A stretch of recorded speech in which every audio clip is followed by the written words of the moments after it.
গুরু প্রেমানন্দে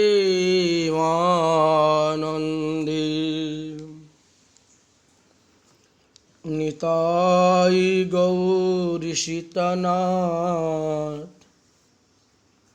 হরি হরি বল। গুরুবে গৌরচন্দ্রায়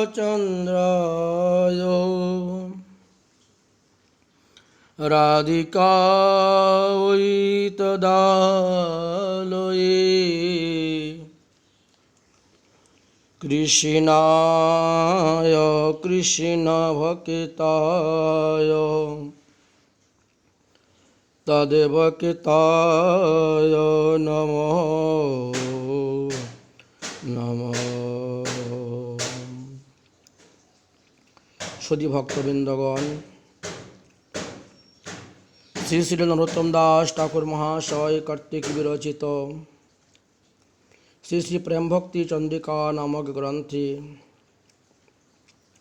নরোত্তম দাস ঠাকুর মহাশয় অতি দৈন্যের সহিত ভগবত চরণে যে সমস্ত প্রার্থনা আদি করেছিলেন, আমরা তার সপ্তম সংখ্যক প্রার্থনা পয়ারে এসে উপস্থিত হয়েছি। প্রাণেশ্বরী নিবেদন এই জন করে, গোবিন্দ গোকুল চন্দ্র পরময়ানন্দ কন্দ গোপীকুল প্রিয় দেখো মুরে, তুহা প্রিয় পদ সেবা এই ধন মুরে দিবা, তুমি প্রভু করুণার নিধি, পরম মঙ্গল বসে শ্রবণ পরশ রসে, কার কিবা কার্যে নাহি সিদ্ধি, দারুণ সংসার গতি বিষম বিষম মতি, বিষম বিষয়মতি, তুহা বিস্ম রণশেল বুকে, জর জর তনু মন অচেতন অনুক্ষণ, জিয়ন্তে মরণ ভেল দুঃখে, মোহে নয়াধম জনে কর কৃপা নিরক্ষণে, দাস করি রাখ বৃন্দাবনে, শ্রীকৃষ্ণ চৈতন্য নাম প্রভু মোর গৌরধাম, নরোত্তম লইল শরণে, নরোত্তম লইল শরণে। শ্রী নরোত্তম দাস ঠাকুর মহাশয় দৈন্যভরে নিজেকে সংসার আসক্ত মানবে মনে করিয়া প্রার্থনা করিতেছেন, হে প্রাণেশ্বর, হে প্রাণেশ্বরী, নিবেদন এই জন করে, গোবিন্দ গোকুল চন্দ্র পরম আনন্দ কন্ধ গোপীকুল প্রিয় দেখো মুরে। শিল ঠাকুর মহাশয় শ্রীকৃষ্ণকে প্রাণেশ্বর বলিয়া সম্বোধন করিয়াছেন। সাধারণ সম্ভোগ ইচ্ছাময়ী রতি সম্পূর্ণা নায়িকা গণই শ্রীকৃষ্ণকে প্রাণেশ্বর সম্বোধন করিয়া থাকেন, বা তাহাই সমুচিত। শ্রীপাদ রাধা কিঙ্করী হইয়াও এইরূপ সম্বোধন করিতেছেন কেন? এইরূপ প্রশ্ন মনের মধ্যে অনেকেরই জাগতে পারে। শ্রী রাধারানীর কিঙ্করীর সাক্ষাৎ প্রাণেশ্বরূপিণী শ্রীকৃষ্ণ তাহার ঈশ্বর। অতএব শ্রীকৃষ্ণকে প্রাণেশ্বর বলিয়া সম্বোধন করা হইয়াছে।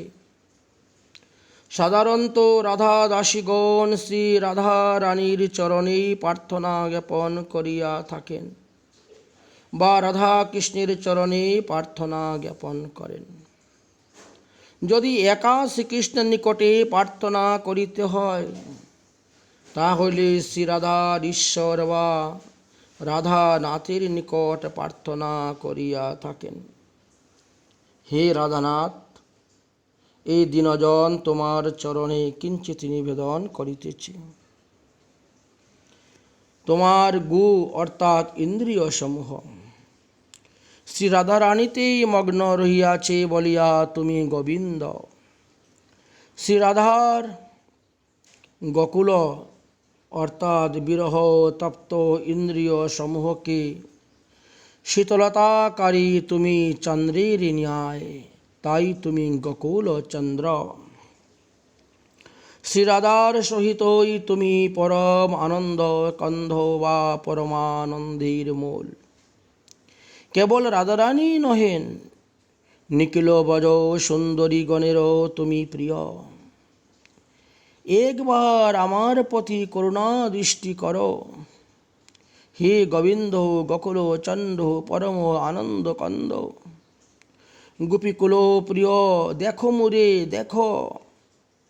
শিল গ্রন্থকার এই সম্বোধনগুলির দ্বারা অতি চাতুর্যের সহিত শ্রীকৃষ্ণেরও প্রয়োজনীয়তা প্রতিপাদন করিয়া স্বীয় প্রার্থনাটি তাহার চরণে নিবেদন করিতেছেন।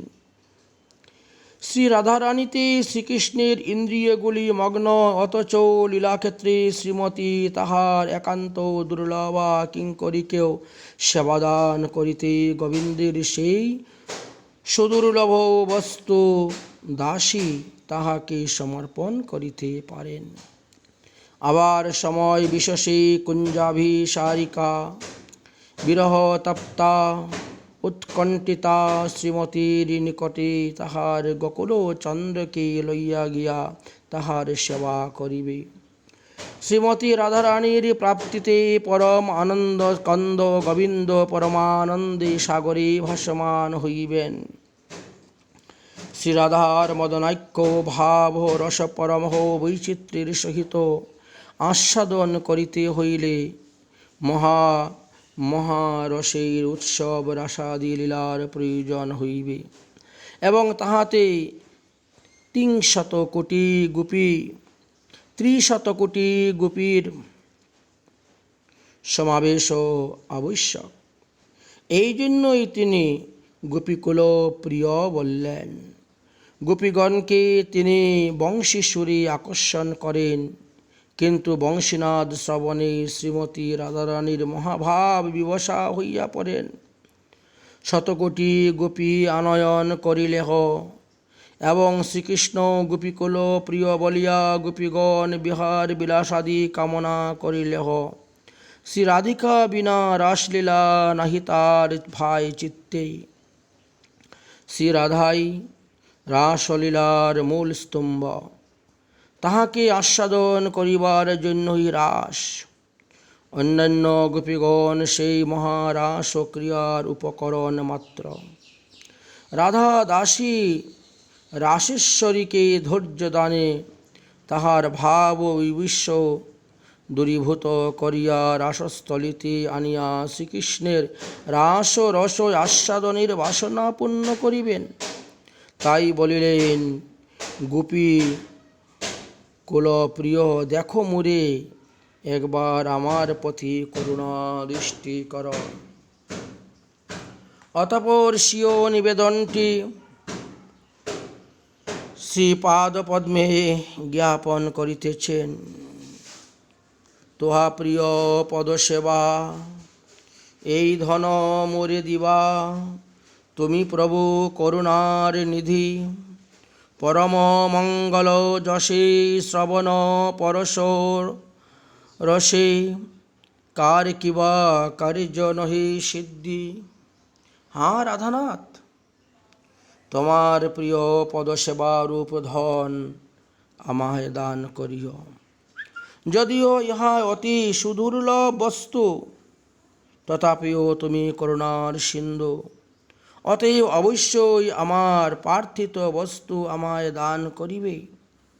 সাক্ষাৎ তোমার করুণার কথা দূরে থাকুক। যাহারা তোমার পরম মঙ্গলময় যশ বা লীলা কথা শ্রবণ করেন, তাহা কর্ণে প্রবেশ মাত্রই রসের আস্বাদন লাভ হয়, অর্থাৎ অতি চমৎকার পূর্ণ আনন্দ প্রাপ্তি হইয়া থাকে, এবং তাহাতেই শ্রবণকারীর অবিলাসিত কার্য সুসিদ্ধ হইয়া থাকে। শ্রীল ঠাকুর মহাশয়, তোয়া প্রিয় পদসেবা এই ধন মুরে দিবা, এই কথা বলিয়া সম্বোধনগুলির ন্যায় শ্রীকৃষ্ণের প্রয়োজন সাধকতা দেখাইয়া স্বীয় অবিলিপ্ত সেবা প্রার্থনা করিতেছেন। এখানে পদশব্দটি ভক্তিবরেই কথিত হইয়াছে। প্রিয় পদসেবা অর্থে শ্রীকৃষ্ণের প্রিয় সব সেবারই প্রার্থনা করা হইয়াছে।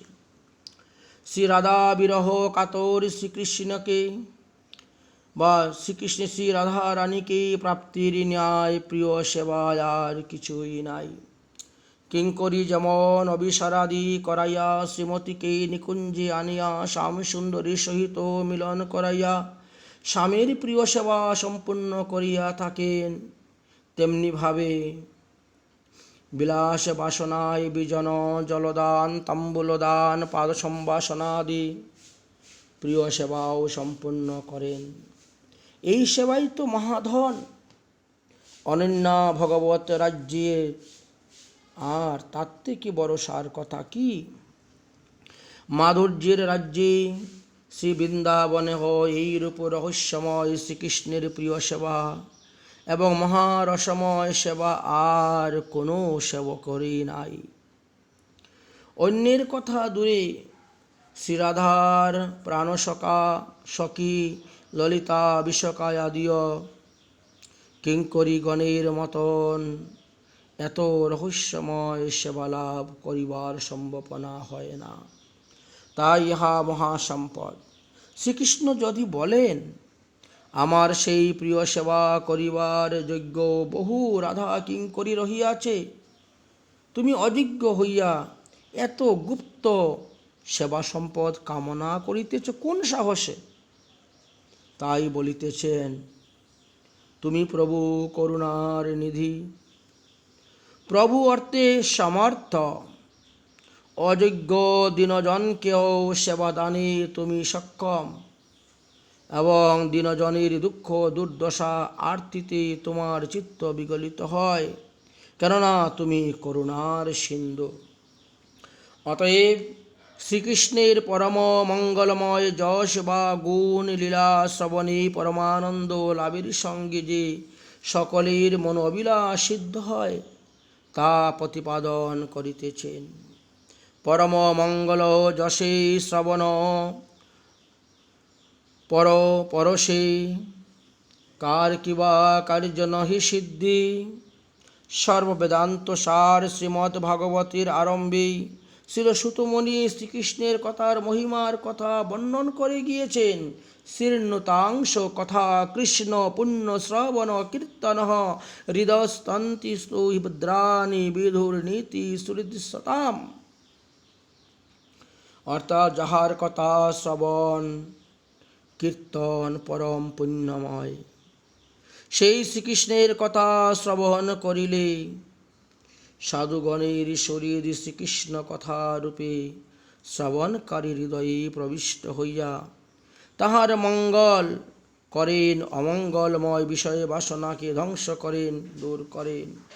নিত্যই ভক্ত সঙ্গে ভক্ত মুখে ভাগবত কথা শ্রবণে বিষয় বাসনা সমূহ নষ্ট প্রায় হইয়ে উত্তম শ্লোক শ্রীকৃষ্ণের নৈষ্ঠিক ভক্তি উদয় হইয়া থাকে।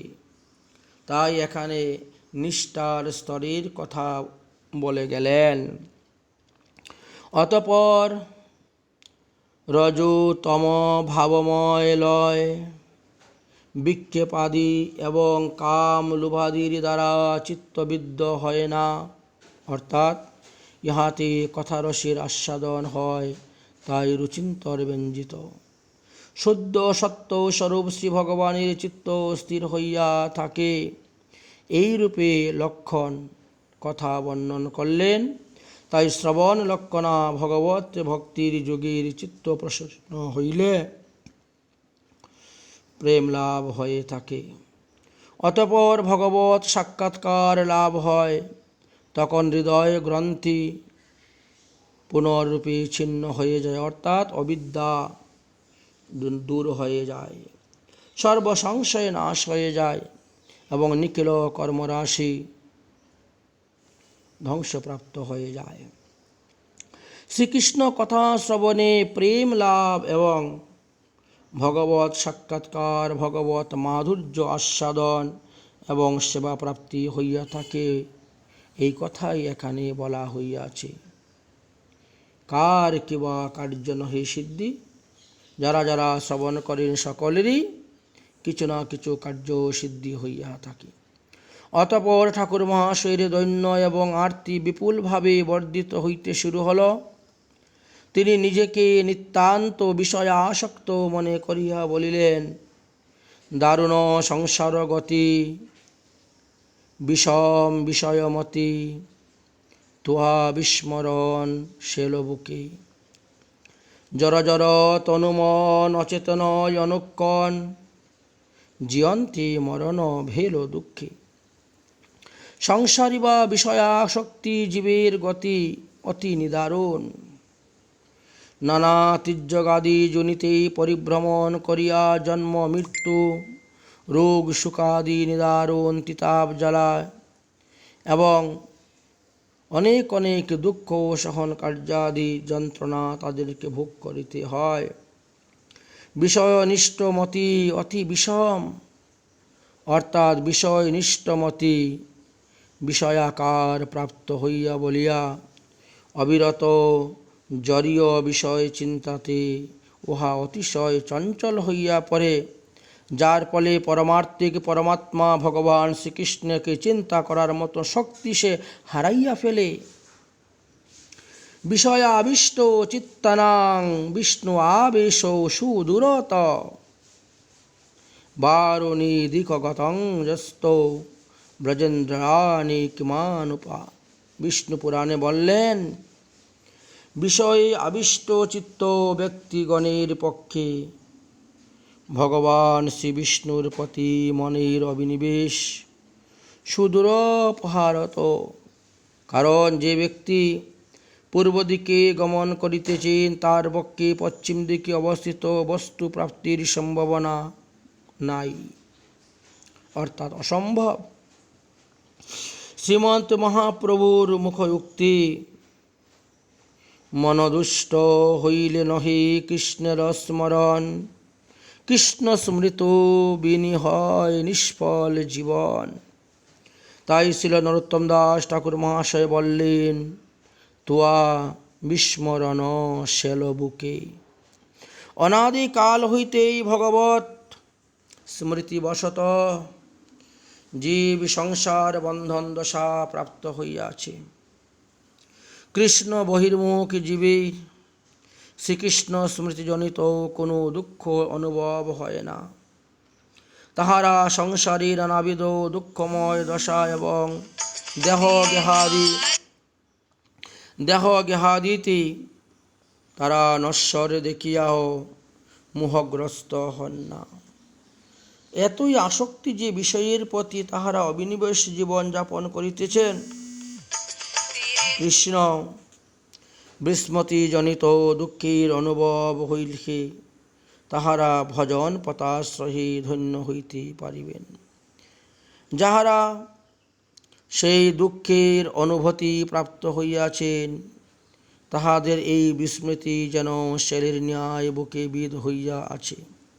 শ্রীল ঠাকুর মহাশয় বলিলেন, সেই শেলের দুঃখে দেহ মন জর্জরিত, ক্ষণে ক্ষণে চেতনা লোপ পাইতেছে। জীব দুর্দশাগ্রস্ত হইয়া মৃত্যুর কবলে কবলিত হইয়া নানা প্রকার দুঃখ ভোগ করিতেছে। জড় জড় তনুমন অচেতন অনুক্ষণ জীয়ন্তে মরণ ভেল দুঃখে। পরিশেষে সদৈন্যের সহিত বলিলেন, মুহেন অধম জনে কর কৃপা নিরক্ষণে দাস করি রাখো বৃন্দাবনে। হা রাধানাথ, আমার ন্যায় অধমজন আর কেহই নাই। নিজ গুণে এই অধমের প্রতি কৃপা দৃষ্টিপাত করো। শ্রীচরণের দাস করিয়া বৃন্দাবনে রাখো।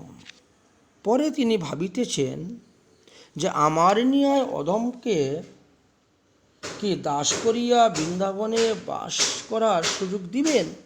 এটা কি আমার পক্ষে সম্ভব হবে পাওয়া?